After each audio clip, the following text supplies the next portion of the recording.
Under a cloak of night, the Demeter set sail from Varna, her hull carrying more than mere cargo. Unseen, an ancient evil lurked aboard, bound for London's heart.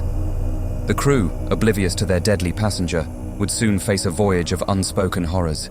This is the tale of Dracula's shadowy passage to English shores, a journey marked by whispered fears and vanished lives. Listen closely, for the darkness unveils its secrets to those who dare to hear. Dracula's Passage, the Demeter's Ominous Voyage. From the book, Dracula, by Bram Stoker, a visual audiobook by Storyscape production. Written 18th of July, such strange things are happening that I have decided I shall keep accurate note henceforth till we land. On 6th of July we finished taking in cargo, silver sand and boxes of earth. At noon set sail. East wind, fresh, crew, 5 hands, 2 mates, cook and myself. On 11th of July at dawn entered Bosphorus, boarded by Turkish customs officers bakshish, all correct, underway at 4 p.m. On 12th of July through Dardanelles, more customs officers and flagboat of guarding squadron. Bakshish again. Work of officers thorough but quick, want us off soon. At dark passed into archipelago. On 13th of July past Cape Matooma, crew dissatisfied about something. Seemed scared but would not speak out. On 14th of July was somewhat anxious about crew. Men all steady fellows who sailed with me before. Mate could not make out what was wrong. They only told him there was something and crossed themselves. Mate lost temper with one of them that day and struck him. Expected fierce quarrel, but all was quiet.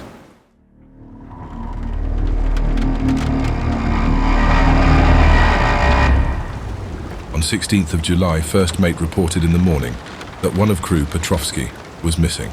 Could not account for it. Took larboard, watched 8 bells last night, was relieved by Abramov but did not go to bunk. Men more downcast than ever. All said they expected something of the kind, but would not say more than that there was something aboard. First mate getting very impatient with them, feared some trouble ahead. On the 17th of July yesterday, one of the men, Ulgarin, came to my cabin and in an awestruck way confided to me that he thought there was a strange man aboard the ship. He said that in his watch he had been sheltering behind the deck house, as there was a rainstorm, when he saw a tall thin man who was not like any of the crew come up the companionway and go along the deck forward and disappear. He followed cautiously, but when he got to bows found no one, and the hatchways were all closed. He was in a panic of superstitious fear, and I am afraid the panic may spread. To allay it, I shall today search entire ship carefully from stem to stern. The first mate is angry, said it was folly and to yield to such foolish ideas would demoralize the men. Said he would engage to keep them out of trouble with a handspike. I let him take the helm, while the rest began thorough search, all keeping abreast with lanterns. We left no corner unsearched. As there were only the big wooden boxes, there were no odd corners where a man could hide. Men much relieved when search was over, and went back to work cheerfully. First mate scowled, but said nothing. On the 22nd of July, rough weather last 3 days and all hands busy with sails, no time to be frightened. Men seem to have forgotten their dread. Mate cheerful again and all on good terms, praised men for work in bad weather. Past Gibraltar and out through straits, all well.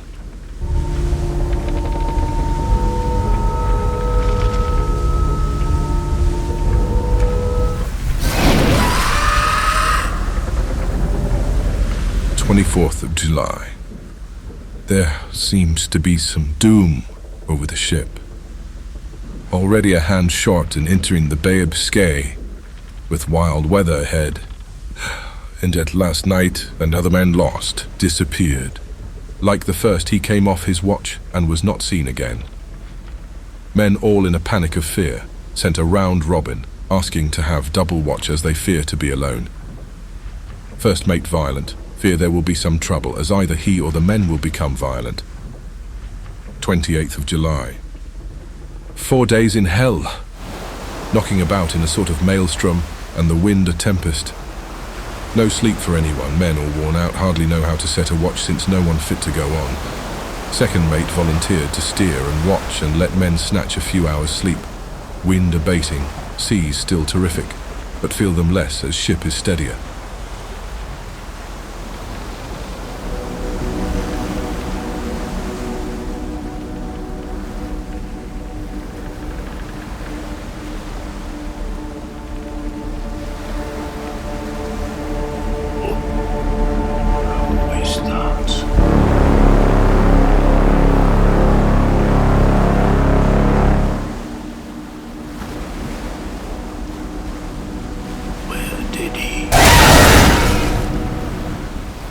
29th of July. Another tragedy. Had single watch tonight, his crew too tired to double. When morning watch came on deck, could find no one except steersman. Raised outcry, and all came on deck. Thorough search, but no one found. Are now without second mate and crew in a panic. First mate and I agreed to go armed henceforth, and wait for any sign of cause.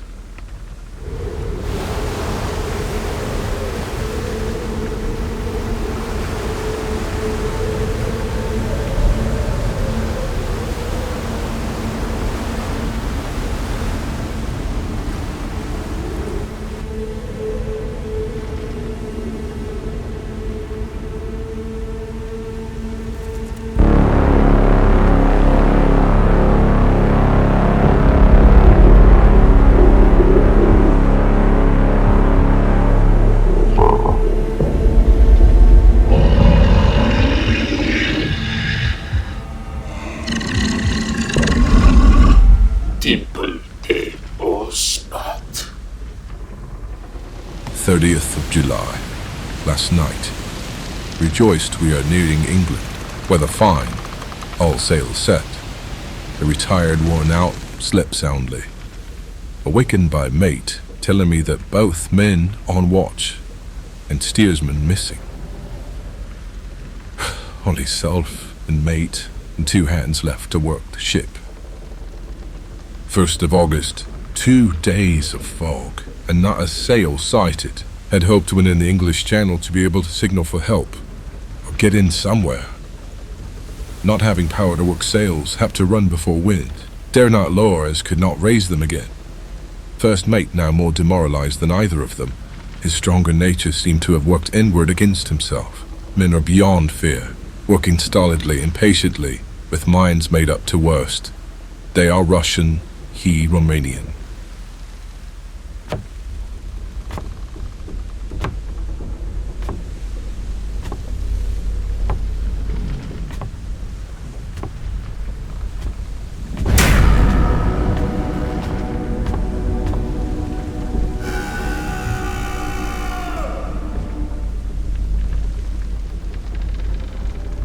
Second of August, midnight.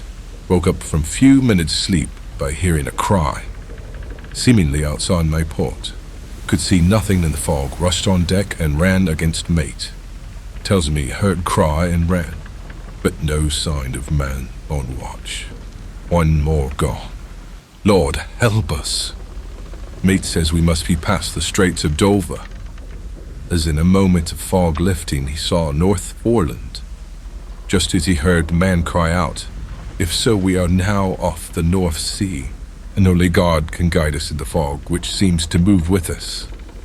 God seems to have deserted us. 3rd of August. At midnight I went to relieve the man at the wheel, but when I got to it found no one there. The wind was steady, and as we ran before it, there was no yawing.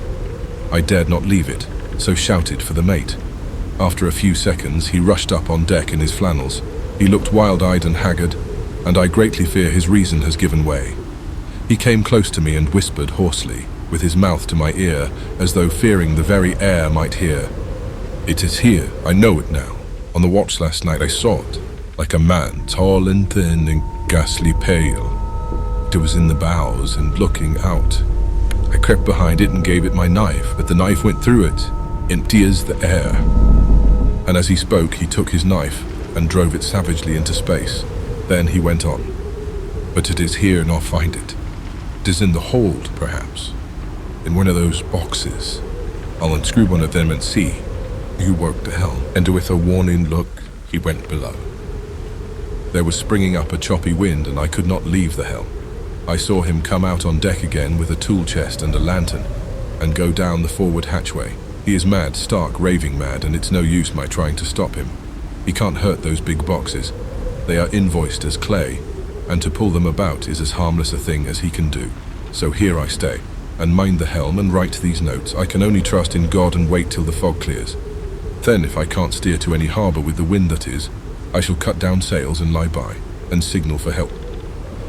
It is nearly all over now, just as I was beginning to hope that the mate would come out calmer, for I heard him knocking away at something in the hold, and work is good for him. There came up the hatchway a sudden startled scream, which made my blood run cold. And up on the deck he came as if shot from a gun, a raging madman, with his eyes rolling and his face convulsed with fear. "Save me, save me," he cried, and then looked round on the blanket of fog. His horror turned to despair, and in a steady voice he said, "You had better come too, Captain, before it is too late. He is there. I know the secret now. The sea will save me from him, and it is all that is left." Before I could say a word or move forward to seize him, he sprang on the bulwark and deliberately threw himself into the sea.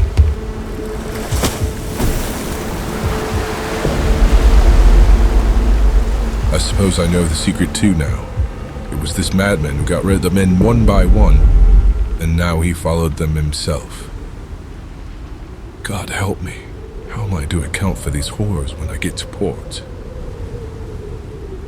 When I get to port, will that ever be? 4th of August. Still fog, which the sunrise cannot pierce. I know there is a sunrise because I'm a sailor. Why else I know not. I dared not go below.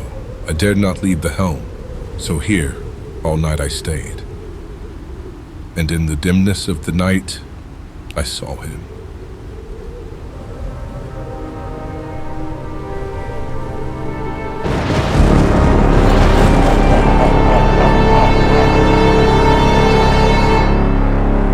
God forgive me that the mate was right to jump overboard. 'Tis better to die like a man. To die like a sailor in blue water, no man can object. But I am a captain, and I must not leave my ship. But I shall baffle this fiend or monster, for I shall tie my hands to the wheel when my strength begins to fail.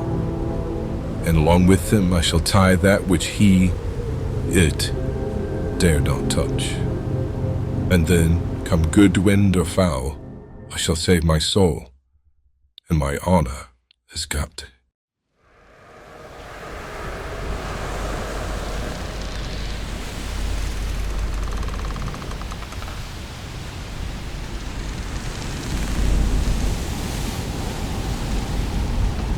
I am growing weaker, and the night is coming on. And if he could look me in the face again, I may not have time to act. If we are wrecked, perhaps this journal will be found, and those who find it will understand. If not, well, then all men shall know that I have been true to my trust. God and the Blessed Virgin and the saints help a poor, ignorant soul trying to do his duty.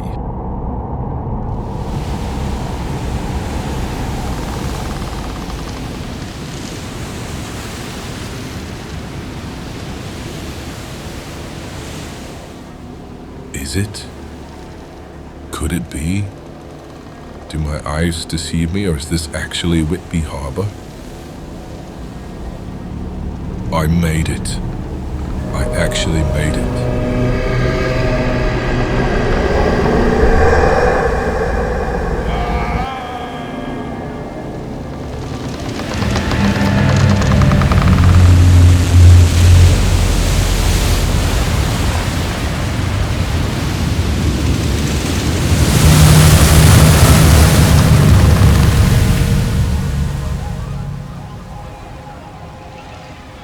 As the mist cleared on that fateful morning, the Demeter's silent arrival in Whitby's harbour bore witness to a tale of unspeakable horror. Found lashed to the wheel, the captain's lifeless body spoke of a valiant struggle against an unseen terror. The discovery of his journal on board unveiled the harrowing journey that led to his demise. Lauded posthumously as a hero, the captain was honoured with a public funeral, his bravery celebrated by a grateful yet bewildered community. The fate of the Demeter became a legend whispered along the docks, a mystery that stirred the imagination of all who heard it.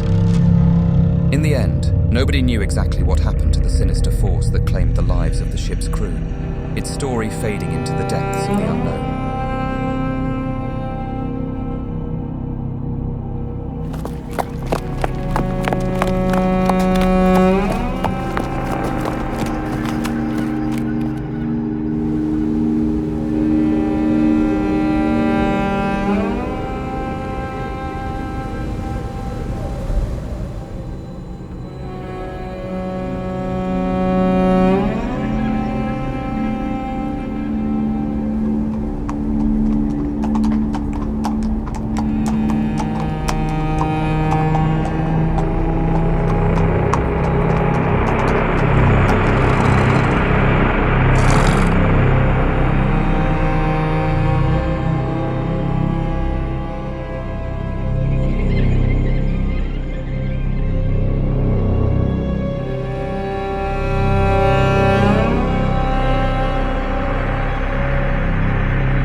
Please like and subscribe for more Storyscape production, visual audiobooks.